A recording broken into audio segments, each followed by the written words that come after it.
በትሬዱ ዓለም ዛሬ ላይ ትልቅ ቦታ ደርሰው የተመለከትናቸው ዕውቅ ትሬደሮች ለስኬት እንዲበቁ ካደረጋቸው አንዱና ዋናው ቁልፍ ነገር ካንድልስቲክ ፓተርንን የትሬዲንግ ስትራቴጂያቸው አካል አድርገው መጠቀማቸው ነው። ነገር ግን አንድ የሚያስገርመው ነገር አብዛኛዎቹ ዛሬ ላይ ትሬደር ነን የሚሉት የካንድልስቲክ ፓተርንን ሕግ በአግባቡ አይጠቀሙትም። በካንድል ትሬዲንግ ውስጥ ከባዱ ጉዳይ የትኛው በትክክል እንደሚሰራ መለየቱ ነው። ነገር ግን በዚህ ቪዲዮ የትኛውን ካንድል የትኛው ቦታ ላይ ስንጠቀም ነው ውጤታማ የምንሆነው የሚለውን በግልጽና ቀላል ቋንቋ እንመለከታለን። እነዚህ የምነግራችሁ የትሬዲንግ ፓተርን አይነቶችም እንዲሁ የሆነ ቦታ ላይ ሰዎች ውጤታማ ስለሆኑባቸው ብቻ ሳይሆን እኔ እየተጠቀምኩባቸው ያሉና በአጭር ጊዜ ውስጥ ውጤታማ እንድሆን ያደረጉኝ እንዲሁም ከፍተኛ የሆነ ገንዘብ እንድሰራ ያስቻሉኝን ነው። በካንድል ትሬዲንግ ውስጥ ከባዱ ጉዳይ የትኛው በትክክል እንደሚሰራ መለየቱ ነው።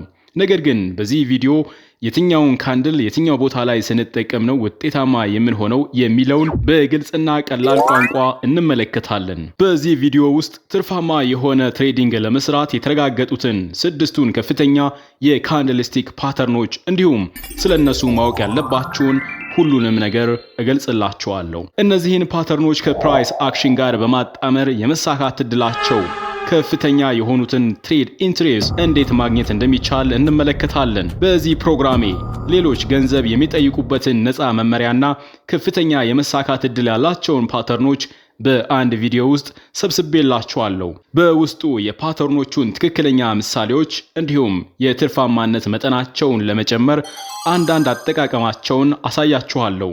ይህን መመሪያ ትሬዲንግ በምታደርጉበት ጊዜ እንደማጣቀሻ ልትጠቀሙበትም እንዲሁ ትችላላችሁ። በቅድሚያ ግን ይህን አስተማሪና ቁም ነገር አዘል ቻናል ሰብስክራይብ በማድረግ ቤተሰብ ትሆኑ ዘንድ ቤተሰባዊ መልእክቴ ነው። በመጀመሪያ ካንድልስቲክ ምን እንደሆነ እንመልከት። ካንድልስቲክ ፕራይስ ሂስትሪን ለመመልከት ቀላሉና ውጤታማው መንገድ ነው። እያንዳንዱ ካንድልስቲክ የአንድ የተወሰነ ጊዜ ፓተርን የዋጋ እንቅስቃሴን ያሳያል። ለምሳሌ በ1 ሃወር ታይም ፍሬም ትሬድ ማድረግ ከፈለጋችሁ እያንዳንዱ ካንድል የአንድ ሰዓት የዋጋ ታሪክን ይወክላል። በዴይሊ ታይም ፍሬም ላይ ከሆነ ደግሞ እያንዳንዱ ካንድል የአንድ ቀን የዋጋ ታሪክን ይወክላል ማለት ነው። ሁል ጊዜ ከጀማሪ ትሬደሮች የምሰማው የተለመደ ጥያቄ አለ። ዋጋን ለመመልከት ላይን ቻርትን ለምን አንጠቀምም? ላይን ቻርትን ብንጠቀም አይሆንልንም ወይ የሚል። መልሱም ቀላል ነው። ላይን ቻርትን ብቻውን መጠቀም የሚታሰብ አይደለም። ነገር ግን ካንድልስቲክ ቻርትን ከላይን ቻርት ጋር በንጽጽር በመጠቀም ስለ ገበያው በጣም ብዙ መረጃ እንዲሰጠን ማድረግ እንችላለን። አንድ ምሳሌ እንመልከት። ኢሮ ዶላር ፔርን እንደ ምሳሌ እንውሰድ። በግራ በኩል የላይን ቻርት አለ። በቀኝ በኩል ያለው ደግሞ የካንድልስቲክ ቻርት ነው። እንደምትመለከቱት ሁለቱም ቻርቶች ተመሳሳይ ቅርጽ አላቸው። ይህም መመሳሰል ሁለቱም ዋጋውን ስለሚያሳዩ የሚገርም አይደለም፣ አይደንቅምም። ነገር ግን ልብ ማለት ያለባችሁ የላይን ቻርት ለእያንዳንዱ ጊዜ አንድ መረጃ ብቻ ማሳየቱ ነው። በተቃራኒው የካንድልስቲክ ቻርት ግን በተመሳሳይ ጊዜ 4 መረጃዎችን ሊሰጠን ይችላል።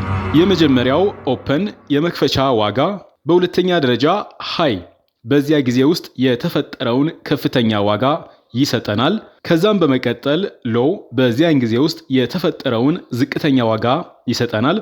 ከዚያም ክሎዝ የመዝጊያ ዋጋውን ይሰጠናል ማለት ነው። የላይን ቻርትን ብቻውን የምትጠቀሙ እንደሆነ ግን ልታገኙ የምትችሉት ውስን መረጃ ብቻ ነው። ይህንን በግልጽ ለማየት የላይን ቻርትና የካንድልስቲክ ቻርት ሲፈጠሩ በንጽጽር እንመልከት። እንደምትመለከቱት የላይን ቻርት ለእያንዳንዱ ጊዜ የመዝጊያ ዋጋን ብቻ ያሳያል።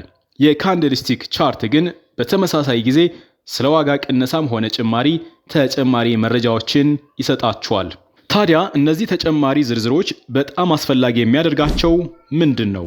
ትሬደር እንደመሆናችሁ ይህ መረጃ ስለ ገበያው የተሻለ ግንዛቤን ይሰጣችኋል። ይህም የበለጠ መረጃ ላይ የተመሰረቱ ውሳኔዎችን እንድትወስኑ ያደርጋል። ለምሳሌ ዋጋው ሰፖርት ሌቨል ላይ ደርሶ ተመለሰ እንበል። የላይን ቻርትን ብቻ የምንጠቀም ከሆነ የምናውቀው ብቸኛው መረጃ ዋጋው ወደዚህ ነጥብ ወርዶ ወደ ቦታው እንደተመለሰ ብቻ ይሆናል። ሆኖም ወደ ካንድልስቲክ ቻርት ስንቀይረው ግን የተለየ ተጨማሪ መረጃን ይሰጠናል። የካንድልስቲክ ቻርት በአንድ ጊዜ ላይ ዋጋው ወደ ሰፖርት ሌቨል እንደወረደ ከዚያም ተመልሶ ወደ ላይ ከመሄዱና በመጨረሻም በቁልፍ ደረጃው ላይ እንደተዘጋ ያሳያል። የላይን ቻርትን ብቻ የምንጠቀም ከሆነ ይህንን ሳናውቅ እንቀራለን ማለት ነው። እንደነዚህ ያሉ ዝርዝሮች ለፕራይስ አክሽን ትሬደሮች በጣም አስፈላጊ ናቸው። ምክንያቱም ዋጋው ወደፊት ወዴት ሊሄድ እንደሚችል ፍንጭ ስለሚሰጡን። የካንድልስቲክ አይነቶች። ሁለት አይነት የካንድልስቲክ አይነቶች አሉ። የመጀመሪያው ግሪን ካንድልስ ሲሆን ሁለተኛው ደግሞ ሬድ ካንድልስ ነው። ግሪን ካንድልስቲክ ካንድል ወይንም ሻማው ከመክፈቻው ዋጋ መስመር በላይ ሲዘጋ ይፈጠራል። ይህም ገዢዎች ከሻጮች የበለጠ ኦርደር ሲያደርጉ እንደነበር ያሳያል። ሬድ ካንድልስቲክ የመዝጊያ ዋጋው ከመክፈቻ ዋጋ በታች ሲሆን ይፈጠራል። ይህም ሻጮች ከገዢዎች የበለጠ ጠንካራ እንደነበሩ ያሳያል። አንድ ነጠላ ካንድልስቲክ ሁለት ክፍሎችን ያቀፈ ሲሆን የመጀመሪያው ዊክ ሲሆን ሁለተኛው ደግሞ በዲ ነው። አፐር ዊክ የሚባለው ለመጨረሻ ጊዜ በዚያን ጊዜ ውስጥ የተደረሰውን ከፍተኛ ዋጋ ያሳያል። ላወር ዊክ ለመጨረሻ ጊዜ በዚያን ታይም ውስጥ የተደረሰውን ዝቅተኛ ዋጋ ይነግረናል። ካንድልስ በዲ። በግሪን ካንድል ላይ የበዲ የታችኛው ክፍል የዚያን ጊዜ የመክፈቻ ዋጋን ሲያሳይ፣ የላይኛው ክፍል በአንጻሩ የመዝጊያውን ዋጋ ያሳየናል። በሬድ ካንድል ላይ የተመለከትን እንደሆነ ደግሞ ተቃራኒውን እንመለከታለን። የላይኛው ክፍል የመክፈቻውን ዋጋ ሲያሳይ፣ የታችኛው ክፍል ደግሞ የመዝጊያውን ዋጋ ይነግረናል። የትሬዲንግን ቻርት ስንመለከት ካንድልስቲኮች በተለያዩ ቅርጾች እንደሚመጡ እናስተውላለን። አንዳንዶቹ ትላልቅ አካሎች አሏቸው፣ ሌሎቹ በአንድ በኩል ረዥም ዊክ አሏቸው። አንዳንዶቹ አጫጭር ዊክ አላቸው፣ አካላቸውም ትንሽ ሊሆን ይችላል። እያንዳንዱ እነዚህ ቅርጾች ስለ ዋጋ ከፍታና ዝቅታ ልዩ መረጃን ይሰጡናል። ፕራይስ አክሽን ትሬደሮች እነዚህን እንቅስቃሴዎች በመረዳት ገበያውን በትክክል እንዲተነትኑ ያስችላቸዋል። አንደኛ፣ ትላልቅና ትናንሽ በዴስ ያላቸው ካንድሎች። የካንድል በዲ ስለ ገዢዎችና ሻጮች ጥንካሬ ወይንም ድክመት ብዙ ሊገልጽልን ይችላል። ግሪን ካንድል ዊዝ ኤ ቢግ በዲ ወይንም ግሪን ካንድል ከትልቅ የሰውነት ክፍል ጋር ገዢዎች በጣም የበላይ እንደነበሩ የሚያሳየን የካንድልስቲክ አይነት ነው። ገዢዎች የበላይ መሆናቸው ደግሞ በቀጣይ የሚያሳየው ፕራይሱ እየጨመረ እንደሚሄድ ነው። በአንጻሩ ሬድ ካንድል ዊዝ ኤ ቢግ በዲ ሻጮች በጣም የበላይ እንደነበሩ የሚገልጽ ሲሆን ዋጋው ከፍተኛ ደረጃ ላይ በነበረበት ወቅት የተከፈተ ቢሆንም ሻጮች ዋጋው ማራኪ ስለነበር በርከት ብለው እንዲገቡ ያደርጋቸዋል። ይህ ደግሞ ዝቅተኛ ዋጋ እንዲፈጠር ያደርጋል ማለት ነው።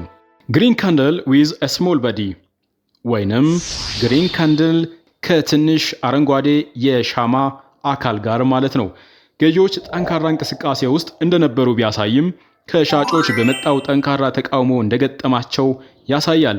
ይህም ማለት ዋጋው ዝቅ ብሎ ተከፍቶ ከፍ ለማለት የሞከረ ቢሆንም በትንሹ ወደ ኋላ እንደሚመለስ ጠቋሚ ማሳያ ነው። ሬድ ካንድል ዊዝ ኤ ስሞል በዲ። ትንሽ በዲ ያላቸው ቀይ ካንድል የሚያሳየው ሻጮች ገበያውን ተቆጣጥረውት እንደነበር፣ ነገር ግን ከገዢዎች ጠንካራ ተቃውሞ ስለገጠማቸው የዋጋ ቅነሳው በራሱ በመቀነስ ሂደት ላይ መሆኑን ነው። ስለዚህ እዚህ አካባቢ ላይ ብትገዙ በቀጣይ የገዛችሁት ከረንሲ ዋጋ እየጨመረ እንደሚሄድ ማሳያ ነው ማለት ነው። ሁለተኛ፣ ትላልቅ ዊክስ ያላቸው ካንድልስ። የካንድል ዊክ መጠን ለትሬዳችሁ እጅግ ጠቃሚ መረጃ ይሰጣችኋል። ሎንግ ላወር ዊክ። ይህ የሚፈጠረው ከፍተኛ የግዢ ግፊት ሲኖር ሲሆን ምንም እንኳን ፕራይሱ ዝቅ ያለ ቢሆንም በርካታ ገዢዎች ወደ ገበያው ስለሚሳቡ በቀጣይ እንደሚጨምር ያመለክታል። ሎንግ አፐር ዊክ። ይህ ከፍተኛ የሽያጭ ግፊት መኖሩን የሚያሳይ ነው።